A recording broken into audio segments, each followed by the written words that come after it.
जय हिंद। आज हम लोग class 10th Bihar board economics के कुछ वस्तुनिष्ठ प्रश्नों को सॉल्व करने वाले हैं। तो चलिए शुरू करते हैं आज के वीडियो को। पहला सवाल है, निम्न में से किसे प्राथमिक क्षेत्र भी कहा जाता है?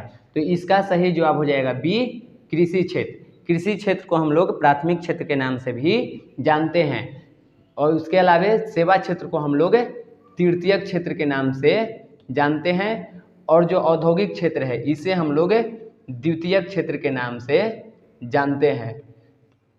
तो इसका सही जवाब हो जाएगा बी, कृषि क्षेत्र। इसी को हम लोग प्राथमिक क्षेत्र के नाम से भी जानते हैं। इनमें से किस देश में मिश्रित अर्थव्यवस्था है? अमेरिका, रूस, भारत या इनमें से कोई नहीं? तो भारत में, हमारे भारत में मिश्रित अर्थव्यवस्था है, यानी कि यहाँ पे पूंजीवादी अर्थव्यवस्था भी है और साम्यवादी अर्थव्यवस्था भी है। तो भारत में मिश्रित अर्थव्यवस्था है, सी इसका सही जवाब है। अमेरिका में पूंजीवादी है, अमेरिका में पूंजीवादी अर्थव्यवस्था है और रूस में साम्यवादी अर्थव्यवस्था है या समाजवादी अर्थव्यवस्था यहाँ पे है और भारत में मिश्रित अर्थव्यवस्था है। तो इसका सही जवाब सी हो जाएगा। भारत में योजना आयोग का गठन कब किया गया था? तो भारत में योजना आयोग का गठन 15 मार्च 1950 को किया गया था। जिस देश का राष्ट्रीय आय अधिक होता है वह देश कहलाता है। तो हम लोगों ने पढ़ा था कि जिस देश का राष्ट्रीय आय अधिक होता है उसे हम लोग विकसित कहते हैं, बी इसका सही जवाब हो जाएगा। और वैसे देश जहाँ पे वहाँ के अर्थव्यवस्था ज़्यादा आर्थिक विकास नहीं हुआ होता है उसे हम लोग अविकसित के कैटेगरी में रखते हैं या इसे विकासशील हम लोग कहते हैं या अर्ध विकसित भी कह सकते हैं। तो इसका सही जवाब हो जाएगा, जिस देश का राष्ट्रीय आय सबसे अधिक होता है, बहुत अधिक होता है, उसे हम लोग विकसित देश के नाम से जानते हैं, उसे विकसित हम लोग कहते हैं। इनमें से किसे पिछड़ा राज्य कहा जाता है? तो इसमें से पंजाब है, केरल है, बिहार है, दिल्ली है। तो इन सभी में से हमें पिछड़ा राज्य को छांटना है। तो हम लोगों ने पढ़ा था बिहार, इसका सही जवाब हो जाएगा सी। हम लोगों ने बीमारू राज्य के बारे में पढ़ा था, बीमारू। तो बीमारू राज्य के बारे में जब हम लोग पढ़े थे तो इसमें पढ़े थे कि BI से बिहार हो जाता है, M से मध्य प्रदेश हो जाता है, A से असम हो जाता है और R से राजस्थान है और U से उड़ीसा हो जाता है। यानी कि ये सभी राज्य जो हैं वो पिछड़े में आते हैं। तो इसी को शॉर्ट फॉर्म में हम लोग बीमारू राज्य कहते हैं, जिसमें कि बिहार, मध्य प्रदेश, असम, राजस्थान और उड़ीसा आते हैं। तो यहाँ पे ऑप्शन के अनुसार हमारा सही आंसर सी हो जाएगा, बिहार। बिहार पिछड़े राज्य में आता है। अंग्रेजों ने भारतीय अर्थव्यवस्था का किया है विकास, शोषण, दोनों या पता नहीं? तो अंग्रेजों ने हमारे अर्थव्यवस्था का सिर्फ और सिर्फ शोषण किया है। इसका मतलब इसका सही जवाब बी हो जाएगा, शोषण। द्वितीयक क्षेत्र को कहा जाता है, तो अभी हम लोगों ने पढ़ा है कि द्वितीयक क्षेत्र को हम लोग औद्योगिक क्षेत्र भी कहते हैं, जबकि इसे प्राथमिक क्षेत्र और इसे तृतीयक क्षेत्र के नाम से जानते हैं। आर्थिक विकास की माप करने के लिए किसे सबसे उचित सूचकांक माना जाता है? तो हम लोग पढ़े थे कि आर्थिक विकास के माप करने के लिए सबसे बेहतर सूचकांक प्रति व्यक्ति आय को माना जाता है। ये सबसे बेहतर सूचकांक है, तो बी इसका सही जवाब हो जाएगा। साधनों के मामले में धनी होते हुए भी बिहार की स्थिति है दयनीय, बढ़िया, बहुत बढ़िया या इनमें से कोई नहीं? तो साधनों का यहाँ पे धनी होते भी, साधनों के मामले में हम लोग धनी होते भी हमारे बिहार की जो स्थिति है वो दयनीय है, यह पिछड़े राज्य में आता है। बिहार में जीवन का आधार है, तो बिहार के लोगों का जीवन जो है वो पूरे तरह से कृषि पर निर्भर है, यानी कि ए इसका सही जवाब हो जाएगा। यहाँ के ज़्यादातर लोग कृषि कार्य में ही लगे रहते हैं।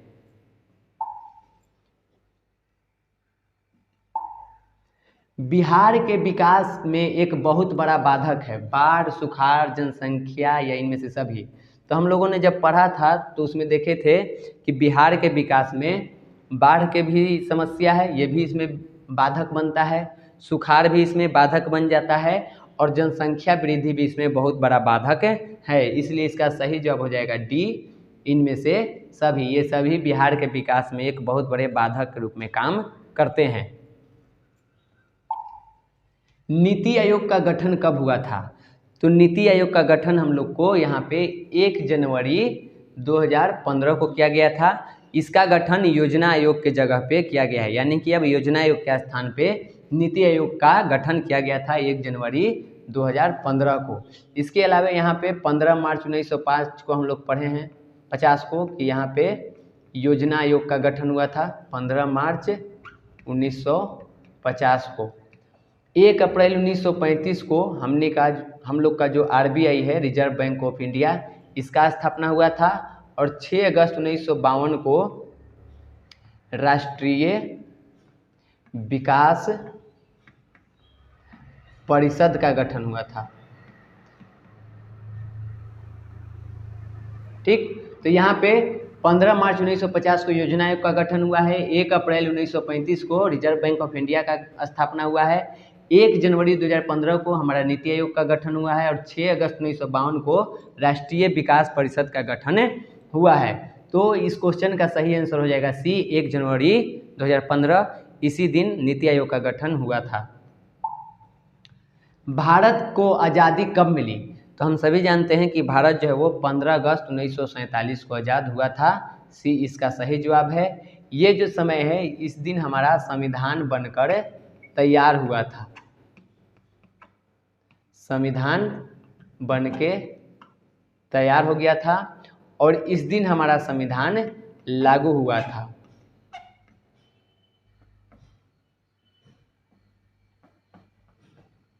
तो यहाँ पे 26 नवंबर 1949 को हमारा संविधान बन के तैयार हुआ था, 26 जनवरी 1950 को हमारा संविधान लागू हुआ था, 15 अगस्त 1947 को हमारा देश आज़ाद हुआ था। तो इसका सही आंसर सी, 15 अगस्त 1947 हो जाएगा।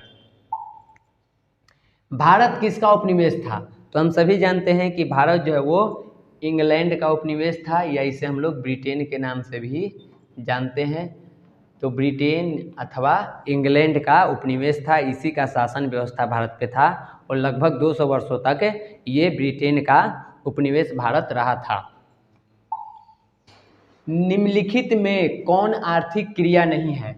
तो हम लोग जब पढ़ रहे थे तो उसमें पढ़े थे कि वे सभी क्रियाएं जिनसे आय की प्राप्ति होती है उसे हम लोग आर्थिक क्रिया कहते हैं। तो इसमें अगर हम कृषि करते हैं तो इससे भी हम लोग को आय की प्राप्ति होती है, अगर हम लोग व्यापार करते हैं तो इससे भी हम लोग को आय की प्राप्ति होती है, अगर मजदूरी करते हैं तो इससे भी हम लोग को आय प्राप्त होती है। लेकिन अगर हम शराब पीते हैं तो इसमें आय की प्राप्ति नहीं होती है। तो इसका सही जवाब बी हो जाएगा, शराब पीना ये आर्थिक क्रिया नहीं है। बाकी ये जो तीनों है ये आर्थिक क्रिया में आ जाएंगे।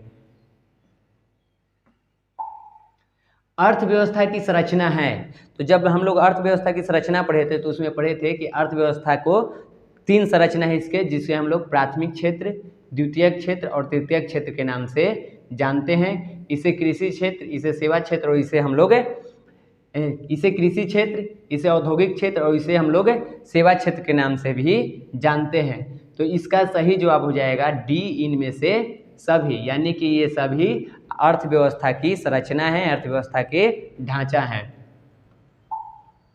निम्नलिखित में से कौन अर्थव्यवस्था के प्रकार हैं? तो जब हम लोग पढ़ रहे थे तो उसमें ये भी पढ़े थे कि अर्थव्यवस्था के 3 प्रकार होते हैं, जिसमें एक को पूंजीवादी अर्थव्यवस्था कहते हैं, एक समाजवादी अर्थव्यवस्था कहते हैं और एक को मिश्रित अर्थव्यवस्था कहते हैं। इसलिए इसका सही जवाब हो जाएगा डी, इनमें से सभी। हम लोग ये भी पढ़े थे कि जापान और अमेरिका जैसे देशों में पूंजीवादी अर्थव्यवस्था है, रूस, चीन, क्यूबा जैसे देश है वहाँ पे समाजवादी अर्थव्यवस्था है और हमारे भारत जैसे देश में मिश्रित अर्थव्यवस्था है।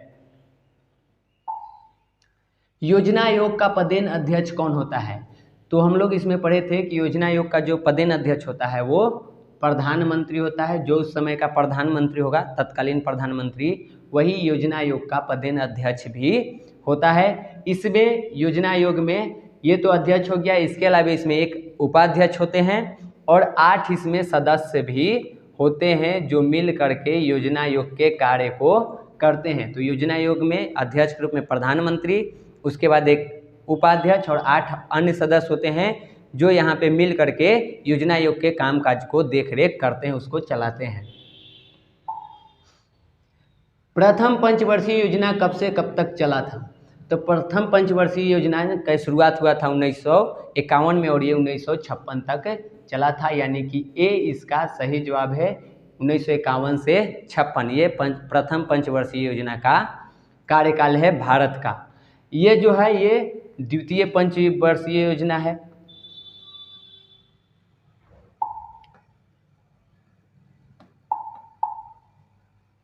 ये द्वितीय पंचवर्षीय योजना है, ये 11वीं पंचवर्षीय योजना है और ये 12वीं जो कि आखिरी पंचवर्षीय योजना था अब तक में वो है।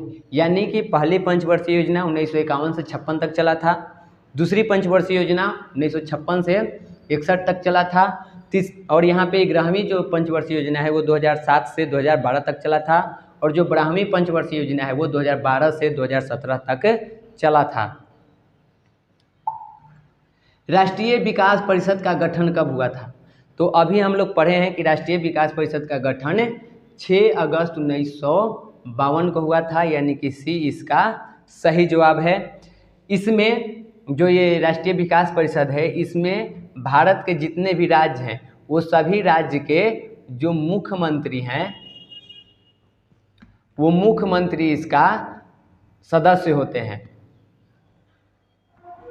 राज्य के मुख्यमंत्री इसके सदस्य होते हैं, यानी कि अभी हमारे देश में 28 राज्य हैं, तो 28 राज्य के जो मुख्यमंत्री हैं वो राष्ट्रीय विकास परिषद के सदस्य होंगे। जब योजना आयोग द्वारा कोई भी योजना बनाया जाता है तो वो यहाँ पे राष्ट्रीय विकास परिषद द्वारा है उसको फिर लागू किया जाता है, जिसमें ये सभी मुख्यमंत्री मिलकर भी उसमें काम करते हैं, वो इसके सदस्य होते हैं। योजना आयोग के प्रथम अध्यक्ष कौन थे? तो योजना आयोग के प्रथम अध्यक्ष थे यहाँ पे हम लोग के पंडित जवाहरलाल नेहरू, क्योंकि हम लोगों ने पढ़ा है कि योजना आयोग का जो पदेन अध्यक्ष होता है वो उस टाइम का जो प्रधानमंत्री होता है वही होता है। तो जब योजना आयोग आया था 1950 में तो उस टाइम पे प्रधानमंत्री हमारे पंडित जवाहरलाल नेहरू थे जिस टाइम इसका गठन हुआ था। तो पहला यहाँ पे योजना आयोग के प्रथम अध्यक्ष पंडित जवाहरलाल नेहरू हो जाएंगे। किस प्रधानमंत्री के समय सर्वप्रथम राष्ट्रीय मानव विकास रिपोर्ट तैयार की गई थी? तो भारत के संदर्भ में पूछा जा रहा है कि भारत मानव विकास रिपोर्ट किस प्रधानमंत्री के समय ये तैयार हुआ था? तो जब ये तैयार हुआ था वो टाइम था 23 अप्रैल 2002, यानी कि भारत का जो पहला मानव विकास रिपोर्ट तैयार हुआ था वो 23 अप्रैल 2002 को हुआ था। और इस टाइम पे जो हमारे देश के प्रधानमंत्री थे वो थे अटल बिहारी वाजपेयी, यानी कि बी इसका सही जवाब है। इन्होंने ही 23 अप्रैल 2002 को नई दिल्ली में इसे लागू किए थे। ठीक, अटल बिहारी वाजपेयी द्वारा 23 अप्रैल 2002 को प्रथम मानव विकास रिपोर्ट को जारी किया गया था। जिस टाइम पे मानव विकास रिपोर्ट आया था उस समय योजना आयोग के जो हेड थे उनका नाम था केसी पंत, वो इसका अध्यक्ष थे, मतलब हेड थे, उन्हीं के निर्देशन में ये तैयार किया गया था। गौतम बुद्ध को ज्ञान की प्राप्ति कहाँ हुई थी? तो हम सभी जानते हैं कि गौतम बुद्ध को ज्ञान की प्राप्ति बिहार के बोध गया में हुआ था, जो कि गया जिले में स्थित है। तो यहीं पे इनको ज्ञान की प्राप्ति हुई थी। संपूर्ण क्रांति का नारा किसने दिया था? संपूर्ण क्रांति के नारा दिए थे जयप्रकाश नारायण ने। इनको हम लोग लोकनायक के नाम से भी जानते हैं। बिहार से झारखंड कब अलग हुआ? तो बिहार से झारखंड अलग हुआ था 2000 ईस्वी में। 15 नवंबर 2000 में बिहार से झारखंड अलग हुआ था। 1912 में बंगाल